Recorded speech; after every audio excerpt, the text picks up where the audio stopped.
How's it going, everybody? Welcome back to another episode of Devin the Bear. We're just going to go ahead and just brush up on last week's events. So we had the Makhachev versus Moises UFC Fight Night. It was a good fight. We saw some great performances from guys like Daniel Rodriguez, Rodolfo Vieira. We saw the return of Misha Tate as well. Can't forget about Mateus Gamrot, though, with that quick submission he had over Jeremy Stevens. Yeah, it was a really great night. Really fun fights. I don't think any of them were shocking or surprising in any way. I'd say the story of the whole night was the better man won, and that in that sense, for sure. Everyone knew who the better man was before the fight started. Yeah, and one person I forgot to mention was Amanda Lemos. She TKO'd Montserrat Ruiz in the first round, really quick. It was 35 seconds in the first round, man, and it was a dirty TKO. But like you said, it kind of went as expected, but kind of what led with the events, we saw Misha Tate return from her retirement. She put on a great performance as well against Mariana Renaud. Renaud is now retired. She said that was a retirement fight. That was a retirement fight, which, I mean, it's never a bad way to go out against somebody like Misha Tate. And hopefully she enjoys her retired life now. She says she's not going to miss cutting weight, which I don't blame her.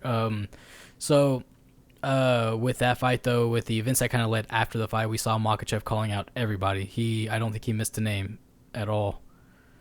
And we saw him. He called out Conor McGregor. He called out Dustin Poirier. He called the champion Charles Oliveira. I don't think he mentioned Tony Ferguson. Well, he did mention Tony Ferguson. He said, and he also mentioned RDA, Rafael dos Anjos. He said he wants to help Rafael dos Anjos finally retire. He called out Michael Chandler as well.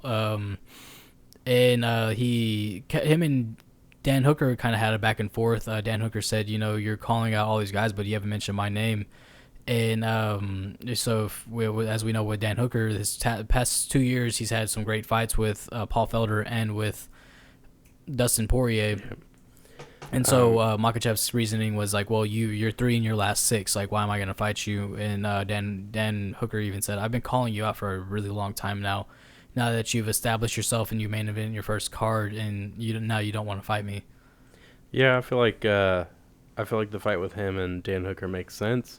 If he wants to prove that he deserves the spot he was given in the top 5 rankings for lightweight, Dan Hooker's one of the best guys to prove that against. Because if Dan Hooker's the only guy not in the top 5 that I think could fit anywhere in those spots, but he's obviously not there for a reason. He's got a couple losses in a row, so it makes sense. And he doesn't fight super often, so Dan Hooker needs a fight.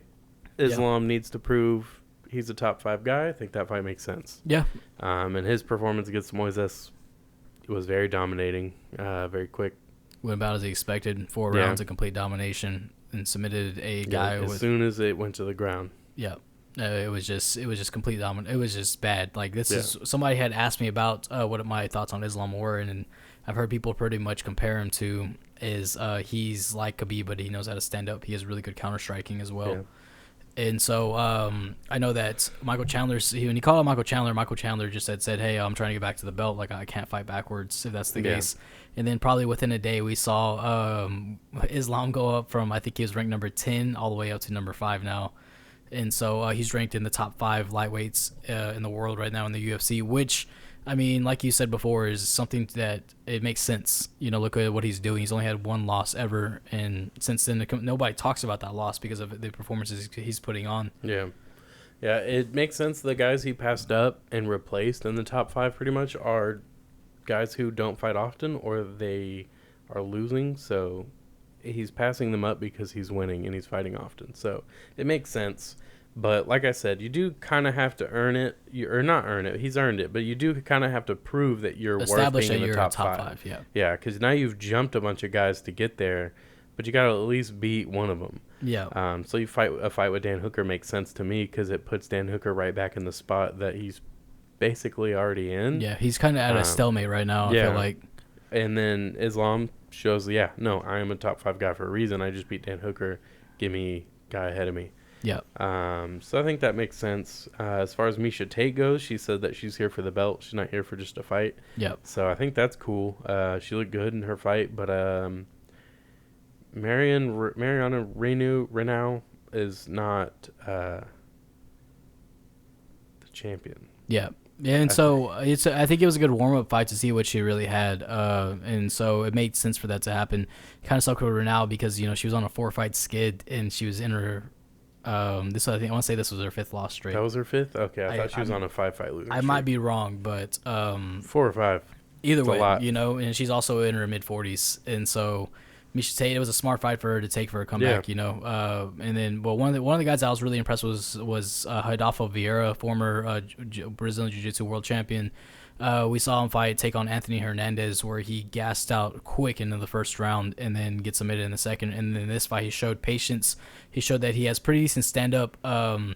They kind of talked a little bit about his mentality coming in. He fought Dustin Stoltzfus. Yeah, and it was a great fight. It was a good. Said a different name.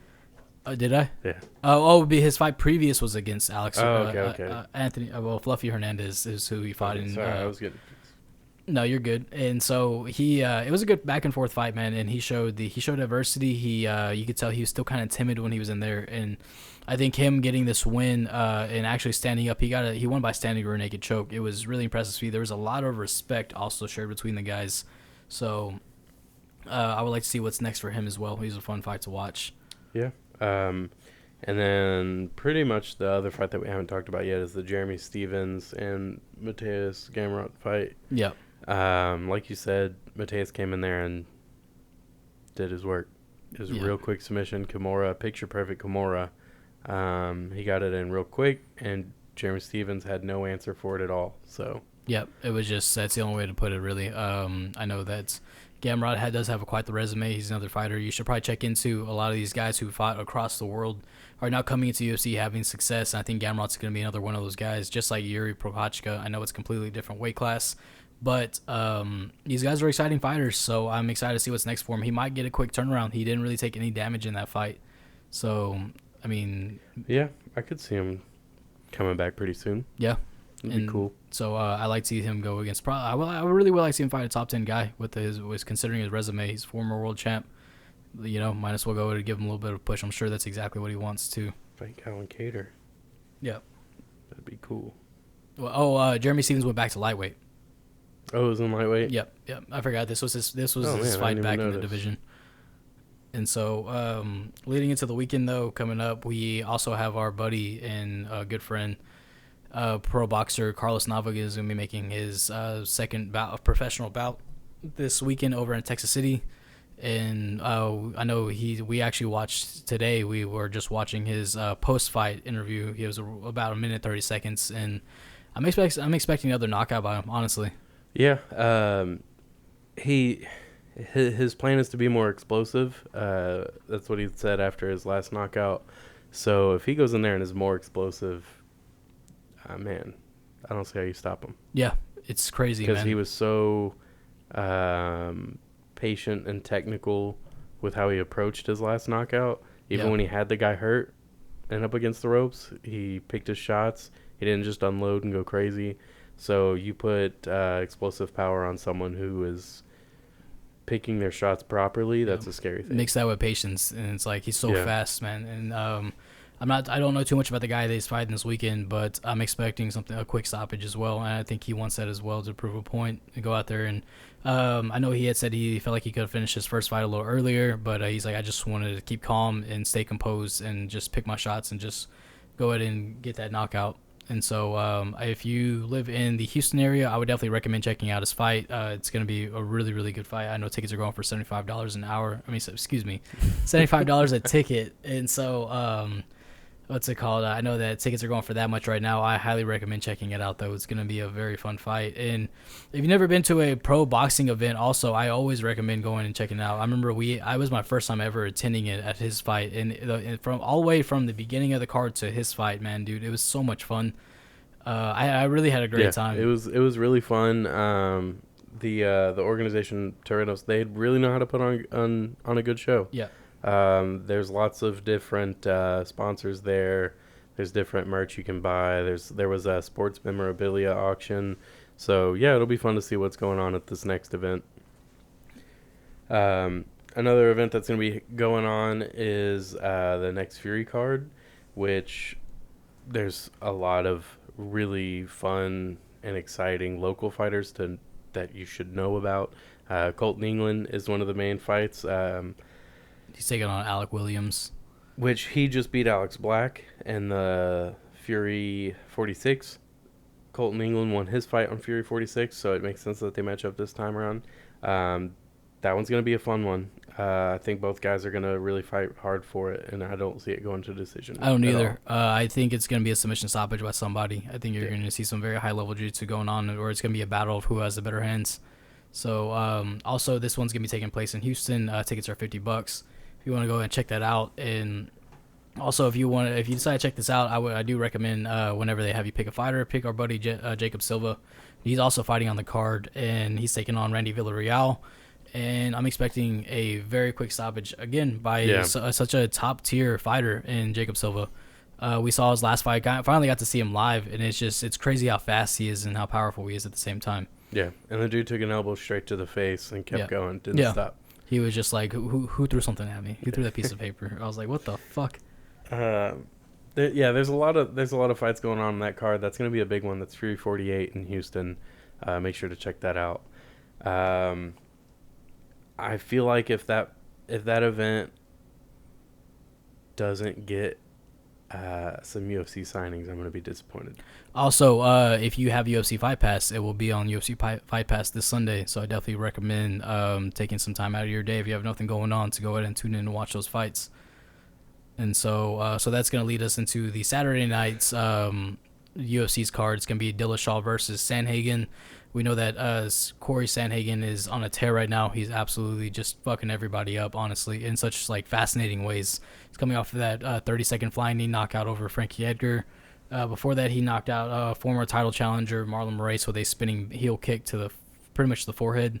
It was insane. Now we have TJ Dillashaw, former two-time UFC bantamweight champion, making his 2-year to almost like 3-year layoff since his suspension from USADA.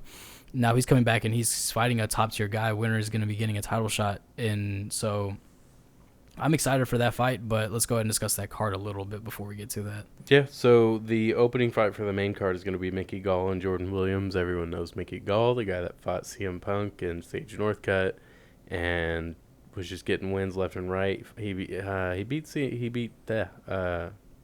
Perry. Mike Perry. Mm-hmm. No, he lost to Mike Perry. He fought Mike Perry recently. That was his last fight, I believe. Yep. So he's coming out on the main card for this fight, and it's hard to bet against him. Jordan Williams, pretty fresh face in the UFC. Not a lot to go off of, so I think he's going to have the experience. I think he should win this fight. I could see him winning it by submission. So, yeah, no, that's what I have to agree with that as well. Yep. And so, what's up, man? Do you need just tired. You need some, what's that fucking call? You some game fuel? Mountain Dew. We're not sponsored by them yet. What's it called? So, leading into that, though, with the main card, we also have Macy Barber taking on Brandon Maverick in a women's flyweight fight, which I'm actually very excited for this fight. Yeah, I'm kind of torn on that one. Macy Barber's fun to watch, but Miranda Maverick made me a fan last fight. Yeah, she threw down, man, and she's a grinder. And what's fun about it, what I really like is just with this card as well, is you're seeing a really good showcase of who's going to be the next prospect in each division, especially with these women's fights in the women's flyweight division. You have Miranda Maverick, who's kind of been a dark horse prospect. Some people know her, some people don't, but she goes out there and she throws down, dude, and she's a tough cookie, and she doesn't play any shit. And so you have Macy Barber, who's kind of still trying to get that hype back. She's currently on a 2-fight skid right now, and she hasn't really been able to catch that same fire that she had since she tore her ACL in her fight against Roxanne Modafferi. And so what I like is that you have two prospects in the women's flyweight division.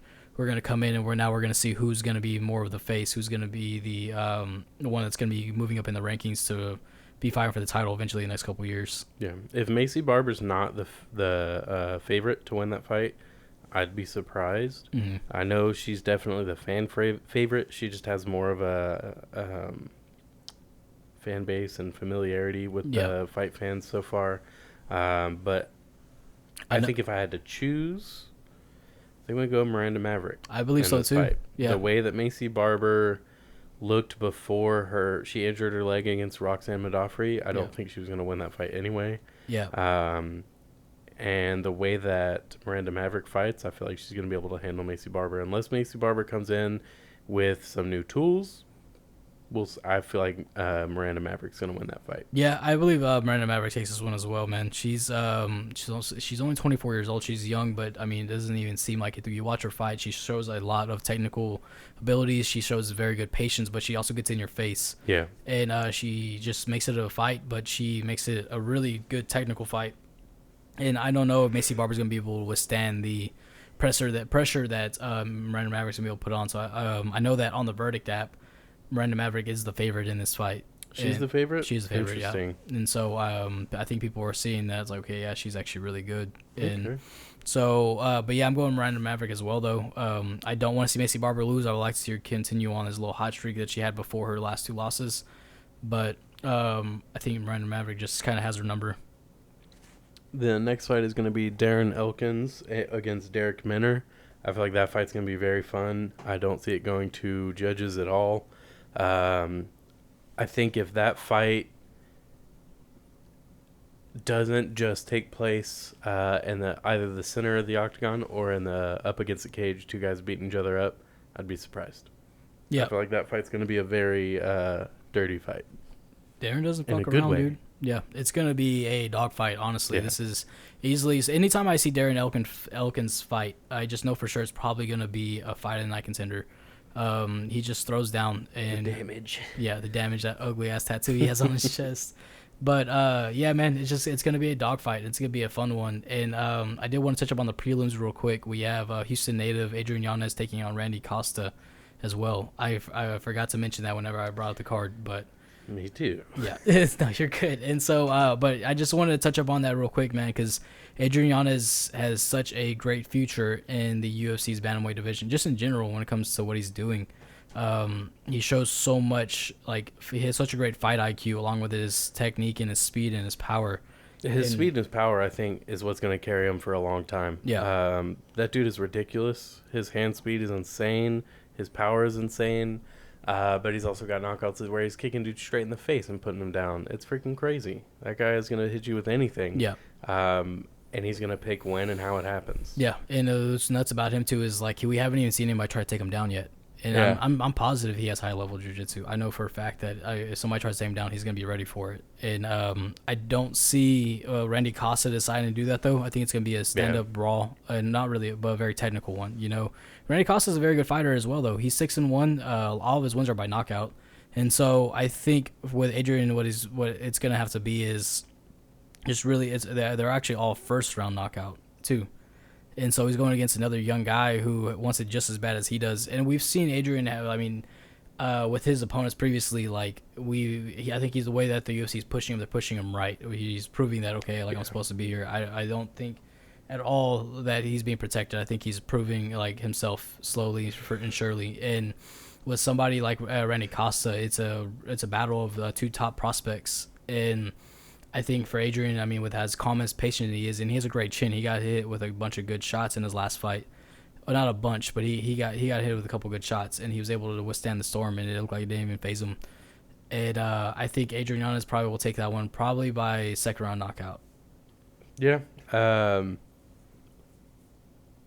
I could see it being first. Yeah. Same thing. I see Adrian Yanez winning the fight. Because I feel like he's going to go in there and push the pace. I would imagine he'd be the aggressor. So I feel like he's going to be in there since he's going to dictate.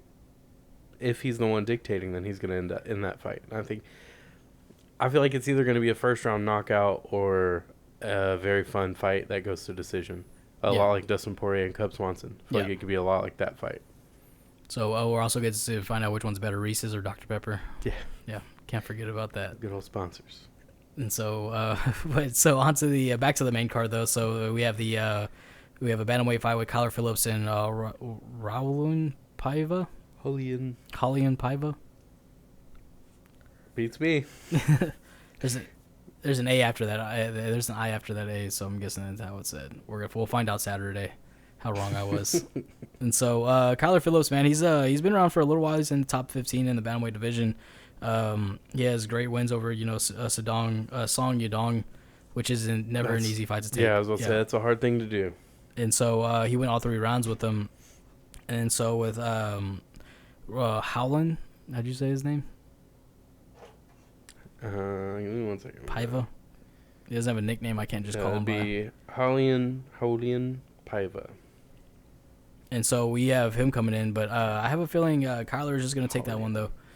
I think with Holian, he has the experience, but Kyler, he's used to facing adversity. He's faced very tough opponents, and I think he's going to just end up taking that one. Yeah, I'm inclined to agree. If it goes to the ground, we'll have to see what happens we'll have to see what Paiva can do. But I'm inclined to agree as far as the rest of the entirety of the fight. I feel like Skyler's going to hold it. Yep. And so for the co-main event, we have another great women's showcase with I almost said Macy Barber, with Aspen Ladd taking on Macy Kiasen. Yeah, so that's going to be a really fun fight. Yeah. I feel like that fight. I'm a big fan of Aspen Ladd, but I'd say I'm more excited for the Macy Barber and Miranda Maverick fight. Yeah. This fight I think will be just as good. I personally, I guess I feel like Aspen Ladd's got this. You feel like that? Yeah. I think Macy takes it. Yeah. Yeah. I think she goes in there and she's able to put on a really good striking showcase. I think it all depends on what kind of weight cut Aspen Ladd has. Yeah, that's the big thing too. She actually got suspended after her fight with Darren Durandamy. Even though it only went like 18 seconds, she got suspended because she was, she weighed 18% over what she weighed in at for that fight. And so she fights at 135, and going into the next day for the fight, she weighed in at, she was 159 going into that fight. She put on 24 pounds going into that fight, and so the State Athletic Commission suspended her for that, which I think is kind of ridiculous to suspend somebody for that because fighters do it all the time. Yeah, that's very surprising. And so if that's the case, then why don't you get stricter about your weight cuts? Yeah. If you're going to really punish somebody for putting on extra weight to have that advantage. So why not punish the people who practically kill themselves to have that advantage? I wouldn't say punish. That seems a little harsh. I would say, why don't you care suspension's a about punishment. them? And if you see that they're struggling that hard to make weight, why don't you suspend them? I mean, like, and it's not like a fine, but like, like when I say punishment, I mean like a suspension. Yeah, like, I'm saying, hey, suspend them. Tell them, hey, we're not going to let you fight until you're healthy and you can handle that. Yeah. If you can't handle it, you don't need to be doing this to yourself every time. Look at somebody like Ryan Benoit. Like, he shouldn't even be fighting at 125 anymore. That dude weighed at 129, almost passed out on the scales. Yeah. Like somebody like that, it's like, hey, why don't you give him a medical suspension instead of saying like, hey, you're cheating? Give them a medical suspension and say, hey, like, look, like, you need to take some time off. You need to really reconsider this weight class, and so we're gonna suspend you for 3 to 6 months, depending on what your thoughts are. And here's the thing about weight cuts. I understand that every weight cut is different. Yeah. Your body's going to be different for each and every weight cut because it's not the same body as the last weight cut. So I get that. But there's too many examples of people who handle it professionally every single time to let people who consistently miss weight or nearly pass out on the scales, to let that keep happening. There's just too many people who handle it well. And I think if Aspen Ladd has a good weight cut, she's fine. Yeah. But if she has a weight cut like she did against Jermaine, obviously she's in for a tough night. Yeah, and then of course she gets knocked out in like 18 seconds after a tough weight cut, and it's like, well, because you're too fragile right now. Your body's still recovering after that. But I think Macy's gonna go out there. I think she's just gonna be very technical, and I see her taking that by decision, unless she has a tough weight cut. I'm gonna actually tune into that so I know who to put my verdict points on. And so if she has a tough weight cut, I'm going by knockout though. I think she's just gonna learn that. I think she's gonna find out that that weight cut's just not working for her. But look at what's she gonna do, go up to 145. It's practically a dead division. Go to UFC.com and go to the rankings, click on it. No one fucking pops up because there's nobody there. Maybe she could be the next one. Shit, Megan Anderson got cut. She got cut? Yeah, she's not with the UFC anymore after that fight. After she got beat by she got knocked out and submitted all in one night by Amanda Nunes. That's rough. Yeah. Why? I don't know. Was her contract up? Possibly. But if her contract wasn't up and she got cut, Something else going on. But I'm not sure what happened, but I know that she's not with the UFC anymore, though. And She probably talk trash about the UFC. can you blame her? No, but I'm talking about specifically the issue with Casey Kenny. Oh, yeah. And her calling out the UFC like, I can't believe I work for a company that allows people to talk about their coworkers like this. Oh, yeah, let's fucking get mad about that, but let's not get mad about Greg Hardy and Rachel Ostovich being on the same fucking card. You know who you know about Rachel Ostovich's yes, right? But that's different. Neither of them made any comments about each other. Yeah. Greg Hardy has a spotty past. Are you going to say don't allow any fighters with a spotty past to fight on a card? You're cutting out a lot of people. Well, considering that he was actually guilty until she didn't show up to court, and so they appealed it, and she didn't show up. Hey, she didn't show. I'm just kidding. No, you fuck. That's not something you should ever joke about. Look, we're not joking about the situation. We're joking about her not showing up to court. Are we? Fucking. I don't know. No, but you see my point though. I get your point, but I don't agree. I thought when Rachel Ostovich complained about that, I was like, okay, but yeah. If we're just gonna hold everyone's past against them, no one's ever gonna grow. Let the man try to grow. Yeah. Leave him alone for a second, and maybe you can figure that out. He was a grown ass man when he did that. He knew what he was doing. You know. Yes, but that's not what I mean by growing. I mean, when someone makes a mistake, you got to let them learn from their mistake. Yeah. Everyone knows not to assault other people. Yeah. Regardless of gender. Well, apparently, this 6'5" man doesn't know to beat up a woman. Doesn't know not to beat up a woman and toss her. Okay, well, what's the difference between Conor McGregor beating the crap out of an old man and Greg Hardy beating the crap out of a woman? Oh, I don't. There's no difference. Well, that's what we even discussed though. Is like I don't really like how the UFC has no fucking stance on what this guy does when it comes to Conor McGregor. With the shit they said in the fucking cage, and then he's posting pictures of killing fucking Dustin Poirier's daughter and shit. The UFC does nothing about it. Like I don't agree with that. It's all entertainment. But when Greg Hardy did it years ago, Rachel Ostovich has a problem with it. Yeah, I think we should all be able to talk about it. I don't think it should be something Greg Hardy wants it swept under the rug. It's not ever going to be swept under the rug, buddy.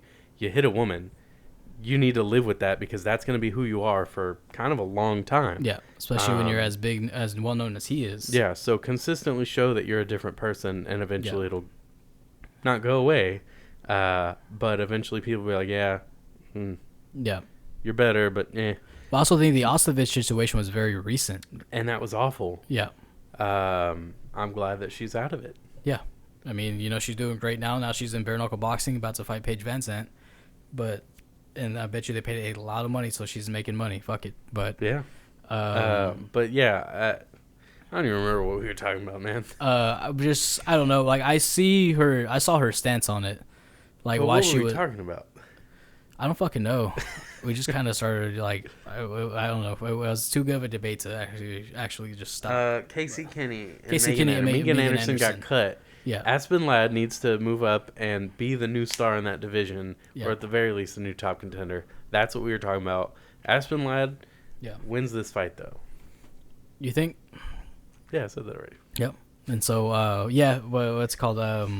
What we were discussing about the whole Megan Anderson, Casey Kenny situation. That's what started it. Yeah. Yeah. And which I don't think that's why she got let go. But I also I don't disagree with why she was upset. I mean, I feel like there should be fighters. I mean, you are a professional. You kind of I don't think that she was let go because she had a problem with Casey Kenny saying that. I think she was let go because she probably talked a lot of crap about the UFC not doing anything about it, which they're contractors. They don't need to do anything about it. It's not their job. Yeah, there's a code of conduct, but I don't know. That's a topic for a whole other discussion. Yeah. Right now we're talking fights. Pure fights. All fights, nothing but fights. Let's talk fights. Okay, Scarface. What? Isn't that what that fucking dude says in Street Beefs or some shit? Oh God, I don't know. Don't call me that. I don't think that had anything to do with what happened. I think her contract ended. That's what it was. I just looked it up. So it did end. It did end. Okay. Yeah, she went 3-3 in the promotion. Resign. She didn't get cut. She didn't get cut. Her contract expired. Well, did you see what she said about the whole Casey Kenny thing? She was like, I don't want this guy fighting on my card. Like, this isn't your fucking card. You realize that, right? Like, you're not headlining it. I understand, but I also understand where she's coming from. Yeah. Because it's not like he made a sexual remark about women in general. He was talking about her. Yeah. So it's not like he was trying to hide it and say, oh, there's a girl fighting on the card. She's whatever. Yeah. No, they called her out, and that's a little messed up. But anyway, main event, Corey Sandhagen, TJ Dillashaw. TJ Dillashaw has a lot to prove that he's the champion without juice. And he's going to have to come in there and have a tall order with Corey Sandhagen, who's 5'10", which is tall for that division. 5'11". 5'11", sorry, even taller. What a tall order. Yeah. And who's TJ Dillashaw, who is like 5'6"? Yeah. I think TJ Dillashaw is going to have to get Sandhagen worried about the strikes early on, and then go use his wrestling, go back to his wrestling and get that takedown. Because if he tries to strike with Sandhagen the whole fight, he's going to get knocked out. Yeah. I think when it comes down to it, if he was to start off fast-paced with Sandhagen, I think it's the worst thing he can do with him, because the fact that Sandhagen is known for his quick knockouts. Corey Sandhagen has such a high fight IQ. It's insane how much he just understands the game. And when you watch him fight, like, who the fuck decides to throw a spinning heel kick like that against Marlon Moraes? Or the way he just could read Frankie Edgar's timing to jump up and throw a flying knee. The Frankie Edgar thing, that was really his corner. showcased. Yeah, that was his corner. Yeah. They drilled that. They told him, look for these movements. The second you see that movement, you throw that knee. Yeah. They drilled that for a long time going into that fight. So he's got a great corner, but there's a lot of footage on TJ Dillashaw, but they've also trained together. So he's got a lot to look at with Dillashaw. So I think Dillashaw kind of can turn it the other way too, though, and say, yeah, but I know Corey's movements. I trained with him a lot for getting ready for Dominic Cruz. It's funny because they even look like Corey Sandhagen and Dom Cruz. I guess they look a lot. If you give them black hair. Yeah. Just let's change that, and then they look exactly alike. But like I said, I think if Dillashaw wants to win this, he's going to have to kind of keep his distance, show off some power, and then go for a takedown. Yeah, set up the takedown. Go back to his roots, and because Corey Sandhagen, we've seen him before. Whenever he fought Aljamain Sterling, Aljamain literally just as soon as the fight started went right at him and fucking took him straight down. And we saw that he didn't do very well against somebody who's stronger than him. And I don't know if TJ Dillashaw is going to be stronger than him. I doubt that he is. But we'll have to see if. Look, TJ Dillashaw when he was juicing. Yeah. Definitely stronger than Corey Sandhagen. Stronger than the whole fucking division. Like, so even he had the guy no nips to prove it. Like, so I feel like it depends. Yeah. Like what kind of TJ Dillashaw are we gonna see? Yeah, and so that's the big question, though, is like we know what we're going to see with Corey Sandhagen. We're going to see phenomenal striking. We're going to see high fight IQ. We're going to see something that he notices that he can just pick up on, And with TJ Dillashaw, who he has a lot more to prove. I mean, he wants a title shot right off the bat, and that's why he's getting Corey Sandhagen, which I don't agree with. The whole division has changed. The landscape of the bantamweight division has changed since he's been gone. Yeah. I think it's a tough one to pick. And he's trying to prove a point with it. He's saying, like, oh, I'm coming in here and I want the belt, so I'm not going to just pick some random tune-up fight. I want Corey Sandhagen because that's a big deal right now. Yeah. If I beat him, how are you going to deny me? And I get it. I think it's a good way to go about it, but you need to be ready for that. And that's a hard one to be ready for. For sure. And but I have Sandhagen winning by knockout. I think he is going to know what to expect with TJ Dillashaw. And I think he's going to be fine for the title probably next year. I feel the same way, but just make it interesting. TJ Dillashaw by decision. And I hope if it goes to decision, it's going to be a fun fight. Yeah. Or both guys will be too timid. Yeah. I hope that's not the case because I get really excited for these kinds of fights. And I'm like, man, fuck. Like, these are the fights you got to watch. And then, like, what was the last fight that we talked about that with? Rob Font and Cody Garbrandt. Yeah. It was like I was super excited for that fight. And it was a good technical breakdown by Rob Font. But, I mean, that was really it. Yeah. Look, I love fights and I love I do not mind at all when one fighter goes in there and just crushes the other guy throughout 25 minutes. I think it's fun. I think it's cool to see one guy, how good they can be, how great they can look. I think it's cool. But there are some times where I just want to see a good fight between both guys. Yeah. And this should be one. So if we don't get that, I'm going to be a little disappointed. I feel like Dillashaw has the makings to put up for a fantastic opponent against Sandhagen. What if he fucking pops? It's the end of his career?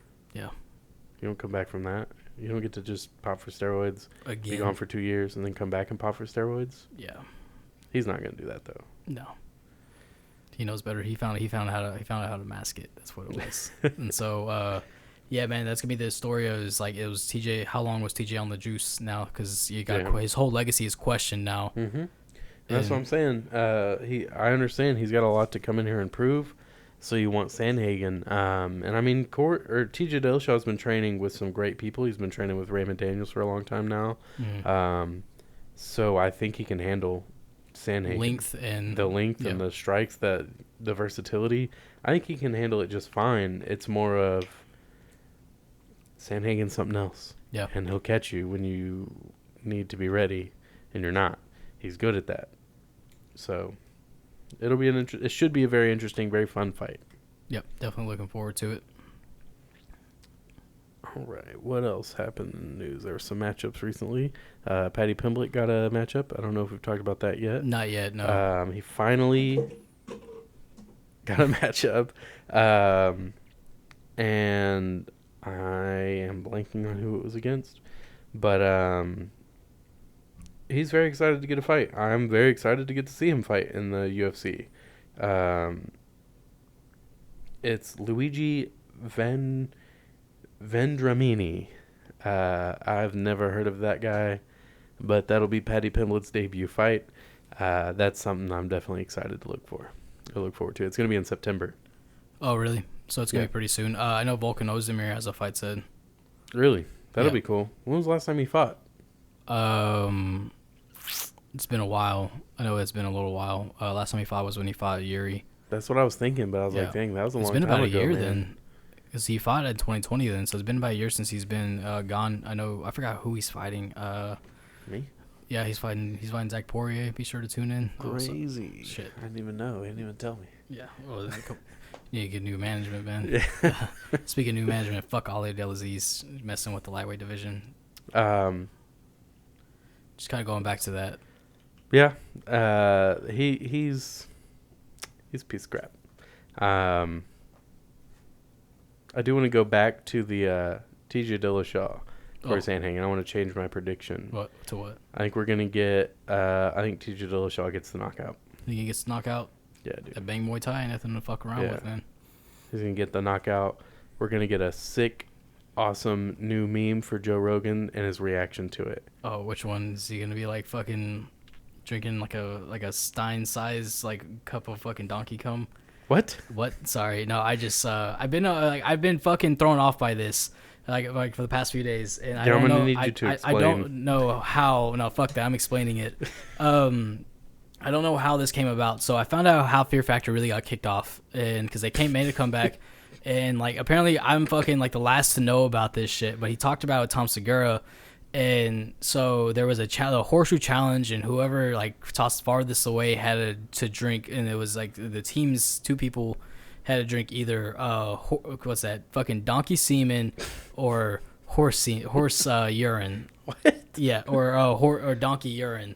And like it was like a fucking like dude, like you go to like a German style bar size fucking thing of this shit. And you can look it up on YouTube. I swear to fucking God, they're really drinking this shit. But it was disgusting. I didn't even finish the video. It was fucking gross. And there's a lot of jokes made because there was like, it was a twins thing. And there was two women, like two groups of women. And they're both twins. And then there was a guy, one group of guys who were twins. And everyone was like, oh, well, we know who has the advantage here. And I was like, fuck, man. Jeez. I was like, people are disgusting. And, but yeah, no, so they had to drink that shit. So that was so bad that it actually got kicked them off of national television, and which it rightfully fucking so. It was disgusting. Man, I think I could have gone my whole life without knowing that. Nah, fuck that. I have to live with this, so someone else has to as well. Yeah, I was hanging out and playing fucking games with Kitty Jedi last night, and I brought it up, and they were like, yeah, no, I've known that. I've never known that, so Yeah.